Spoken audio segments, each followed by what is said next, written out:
vous êtes des putains de trolls. Il y a un gars qui balance ce commentaire, et là ça y est, tout le monde est parti. Twingo, Twingo. La Renault Twingo. Et première génération, hein, c'est important ça. Ma daronne, elle avait cette caisse. Et il y a un seul truc que j'aimais dans cette voiture, et me demandez pas pourquoi, le bouton des feux de détresse. Il peut tellement représenter de choses quand t'as 8 ans. Alerte.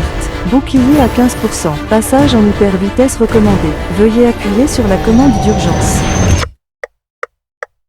Et je vais quand même vous donner quelques infos cool sur ce petit collector, histoire que vous ayez un minimum de style pour vos apéros au garage. Première info, pour construire une Twingo, il fallait 14 heures. On a combien de Twingo dans le monde? Environ 2 600 000 exemplaires. Ouais, bah je vous laisse calculer le temps complet que ça représente en commentaire. Hein. Deuxième info, c'est quoi ce nom là, Twingo? Question pertinente mon petit Kevin Chemin. C'est la contraction des mots twist, swing et tango. Et ça fait Twingo.